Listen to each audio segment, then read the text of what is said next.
السلام علیکم and welcome to inside ڈوگماز۔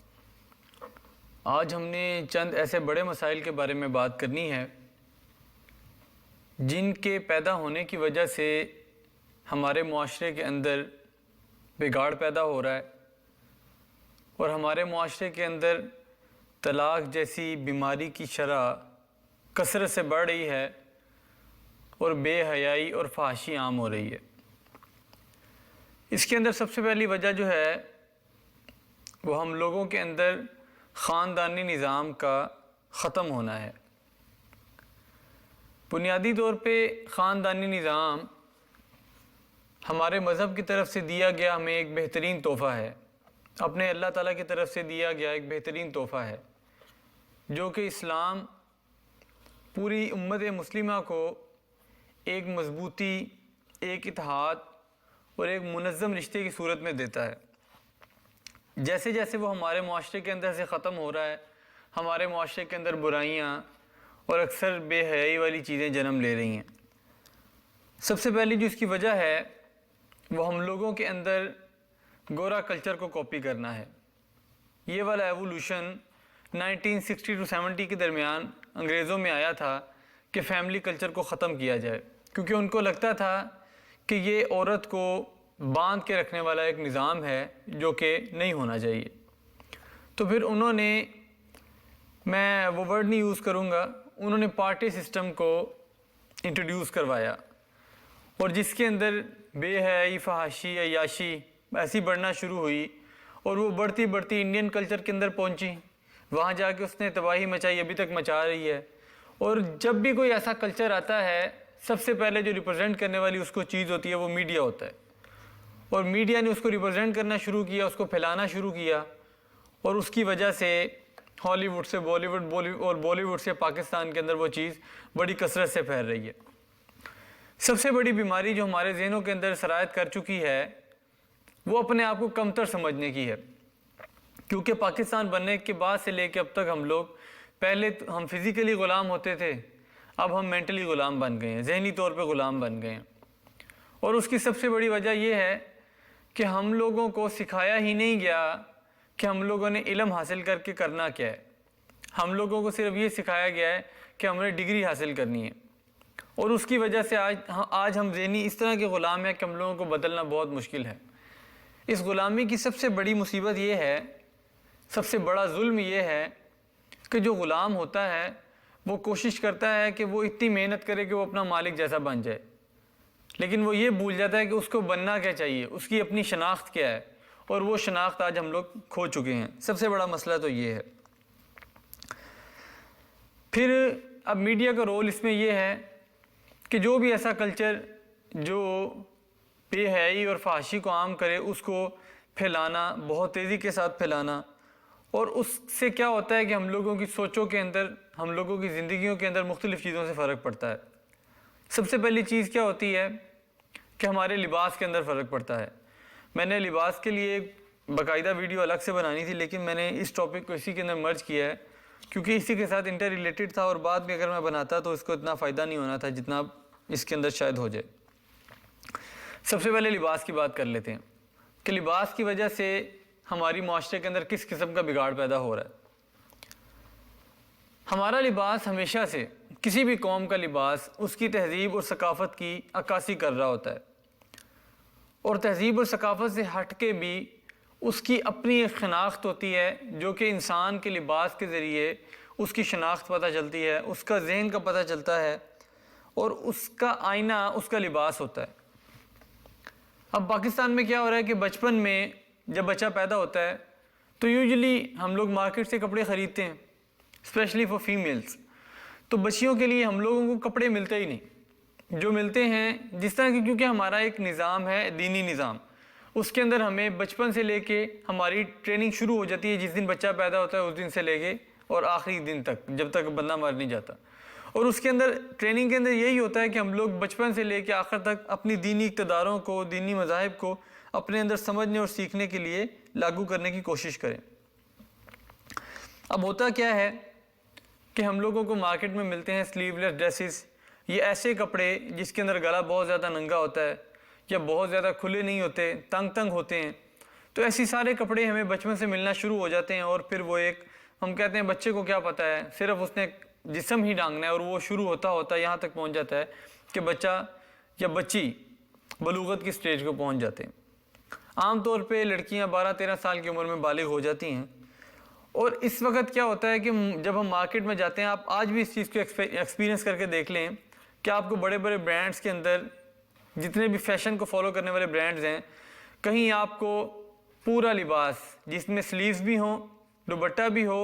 اور آپ کا گلا بھی اتنا کھلا نہ ہو کہ آپ کا اندر سے نمایاں ہو جسم، آپ کو نہیں ملیں گے۔ آج بھی آپ کو یہ گارنٹی سے میں بات کہہ سکتا ہوں۔ پھر اگر آپ کو جو انسٹچ کپڑے ملتے ہیں لان وغیرہ کے، وہ اتنے باریک ہوتے ہیں کہ آپ اگر موبائل فون کو لے کے اس کے اندر روشنی کریں تو آپ کو اس کے اندر نیچے اگر اپنا ہاتھ رکھ لیں اور روشنی کے سامنے کھڑے ہو جائیں تو آپ کو اپنا ہاتھ نیچے سے نظر آئے گا، یعنی اتنے باریک ہوتے ہیں۔ تو یہ سارے لباس کی وجہ سے اب گھر کے اندر جو لوگ موجود ہیں، باپ بیٹا بھائی، وہ تو اپنی نظروں کی حفاظت کر لیں گے، لیکن باہر والے لوگ نہیں کرتے۔ وہ لوگ تنقید بھی کرتے ہیں،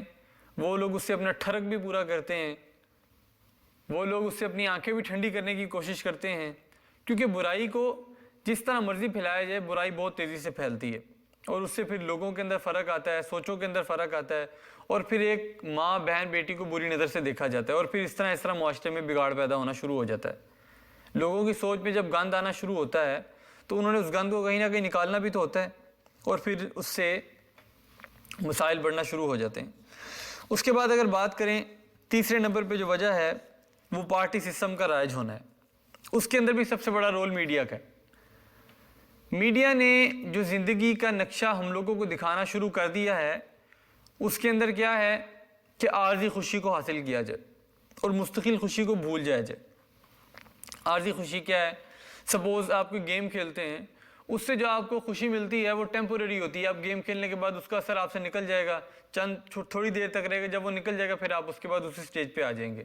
آپ پارٹی کر کے آتے ہیں، میوزک سنتے ہیں، آپ کو خوشی ہوتی ہے، پھر اس کے بعد وہ آپ کی جب ذہن سے فطور نکل جاتا ہے پھر آپ ویسے کے ویسے ہو جاتے ہیں۔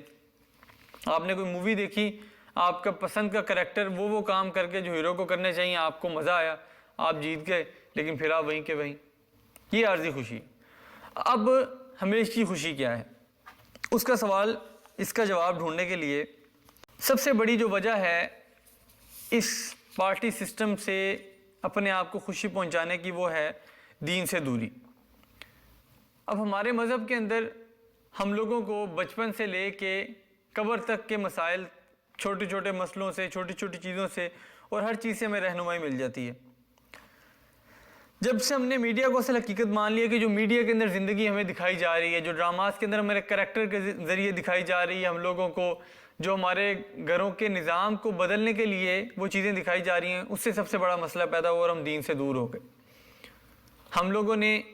وہ لباس کو چھوڑ دیا جو دین نے دیا تھا، ہم لوگوں نے وہ نظریے کو چھوڑ دیا، ہم لوگوں نے وہ سوچ کو چھوڑ دیا، وہ رول ماڈل جو صحابیات کی صورت میں ہماری ماں بہنوں بیٹیوں کو ملا تھا،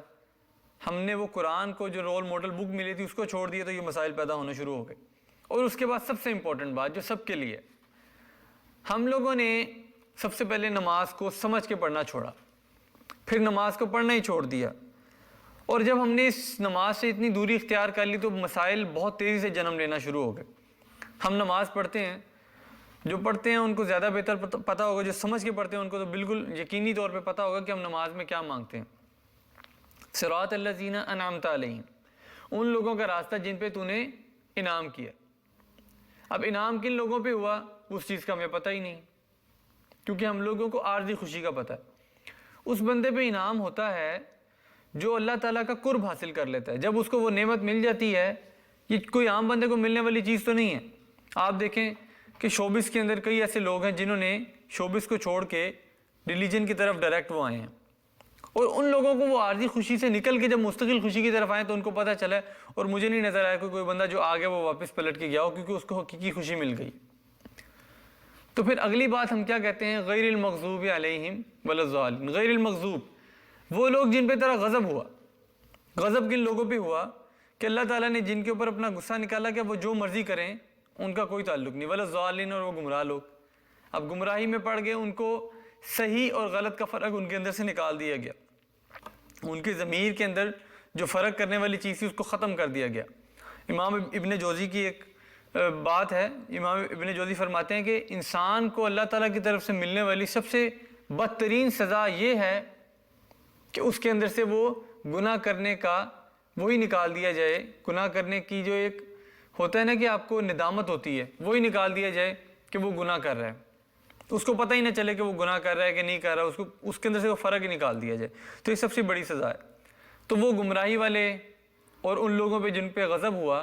وہ جب ان کو بے انعاموں کو پتہ ہی نہیں، وہ پھر جو مرضی کرتے جائیں۔ تو ہم لوگوں کو نماز سے دور ہٹنے کی، اس کو نہ سمجھ کے پڑھنے کی ایک سزا یہ بھی ملی۔ پھر اس کے بعد ہم لوگوں کو ایک رول ماڈل دیا گیا ایز اے بک، قرآن کریم، اور اس کو امپلیمنٹیشن کے لیے ایک ماڈل ہمیں دیے گئے حضرت محمد صلی اللہ علیہ وآلہ وسلم۔ جب ہم نے اس ماڈل کو چھوڑ کے کسی پاپ سٹار کو، کسی ایکٹر کو، کسی سپورٹس مین کو ماڈل بنا لیا تو ہم لوگوں کو نقصان ہونے شروع ہو گئے، کیونکہ وہ آپ کو حقیقی خوشی نہیں دیتے، وہ لوگ آپ کو عارضی خوشی دیں گے۔ وہ عارضی خوشی آپ کو کتنی دیر تک چل سکتی ہے ہم سب کو پتہ ہے۔ اب سپوز کریں ہم کوئی نیکی کرتے ہیں، ہم لوگ نماز پڑھ کے نکلتے ہیں، اس سے جو سکون ملتا ہے وہ ایک لمبا سکون ہوتا ہے۔ اگلی نماز پھر پڑھیں، آپ پورا دن نمازوں میں رہیں، آپ پورا دن عبادات میں رہیں، صدقہ خیرات کریں، وہ جو سکون ملتا ہے وہ ہمیشگی والا سکون ہوتا ہے، اور وہ جب بھی آپ کے ذہن میں آتا ہے آپ کو خوشی ملتی ہے۔ اور انسان کی ایک چیز ہے کہ وہ یا تو ایک فرشتہ بن جائے گا یا تو ایک شیطان بن جائے گا، یہ جب وہ ایکسٹریمزم پہ پہنچے گا۔ تو جب وہ فرشتہ بنا ہوتا ہے تو اس کو ہر نیکی کے اندر وہ یہ چیز کو فیل کرتا ہے کہ ہر نیکی کے اندر ایک سرور آ رہا ہے، ایک سکون مل رہا ہے۔ لیکن جب وہ دوبارہ سے اس چیز سے، اس فیلنگ سے نکل کے آتا ہے تو اس کو پتہ چل جاتا ہے کہ یار ایک گلٹی پن آتا ہے کہ اندر سے مزہ نہیں آ رہا ہوتا کہ یار یہ میں گانا سن بھی رہا ہوں مجھے مزہ نہیں آ رہا، یار یہ میں برائی کر بھی رہا ہوں مجھے مزہ نہیں آ رہا، مجھے اس سے بچنا چاہیے۔ اب ہمارے ملک کے اندر جو گورا سسٹم کو کاپی کرنے والی بات ہے، ہمارے پاکستان کے اندر فیملی کلچر کیوں ہے اور پاکستان کی اسٹرینتھ کیوں ہے، اور باہر کے ملک میں سنگل پیرنٹ کو کس طرح سپورٹ کیا جاتا ہے، اس پہ تھوڑی سی بات کر کے ویڈیو کو اینڈ کرتا ہوں۔ باہر کے ملک میں خاندانی نظام جو فیملی کلچر تھا یہ 1950s کے بعد آہستہ آہستہ ختم ہونا شروع ہو گیا تھا، کیونکہ لوگوں کے اندر یہ جو راک سٹار والی چیزیں، یہ جو پارٹی والی چیزیں یہ آنا شروع ہوئی تھی، تو ان کے اندر لبرلزم پروموٹ ہونا شروع ہو گیا تھا۔ اب باہر کے ملک میں کیا ہوتا ہے کہ اگر کوئی سنگل پیرنٹ ہے، سنگل موم ہے لیٹ سپوز، تو اس کو الاؤنس دینا شروع ہو جائیں گے۔ اگر کوئی ایسا بندہ ہے جو بے روزگار ہے تو اس کو انہوں نے ان امپلائمنٹ کی وجہ سے وہ کورٹ سے رجوع کرے، اس کو پیسے ملنا شروع ہو جائیں گے۔ تو اس طرح کی فلاحی ریاست والے کام جو کہ غیر مسلموں کے اندر ہیں، وہ ایک دوسرے کو سپورٹ کرنے کے لیے، اس کی وجہ سے وہ لوگ ایک تو یہاں پہ چل رہے ہیں۔ پھر اس کے بعد کیا، وہ پاکستان کے اندر دیکھا جائے یہاں پہ اگر کوئی بے روزگاری ہے اس کو کوئی سپورٹ نہیں کرتا، لیکن فیملی کے اندر اگر کسی کو پتہ چلے یار وہ بندہ بے روزگار ہے، وہ بندہ غریب ہے، تو اس کو سارے لوگ مل کے کوشش کرتے ہیں کہ اس کو اوپر پروان چڑھائیں۔ اور پھر دیکھیں پاکستان کے اندر خاندانی نظام کی وجہ سے بچوں کی تربیت اچھی ہو جاتی ہے، خاندانی نظام ہونے کی وجہ سے پورے خاندان کو ایک مضبوطی ملتی ہے، ایک شناخت ملتی ہے۔ اور پاکستان کے اندر خاندانی نظام ہونے کی وجہ سے طلاق کی شرح بھی سب سے زیادہ کم ہے، کیونکہ پھر والد کو پتہ ہوتا ہے کہ میرے بچوں کی ماں بھی ہے، میری بیوی بھی ہے، میری خدمت کرنے والی بھی ہے، تو پھر طلاق کی ریشو سب سے کم ہے۔ اور جب آپ یہ پارٹی سسٹم کے اندر آتے ہیں تو آپ کی طلاق کی شرح بھی بہت تیزی سے بڑھ جاتی ہے۔ اس کے بعد اگر بات کریں تو جو حقیقی زندگی کے اندر خوشی ملتی ہے وہ آپ کو کوئی اچیومنٹ کرنے کے بعد جب گھر سے اپریسیشن ملتی ہے،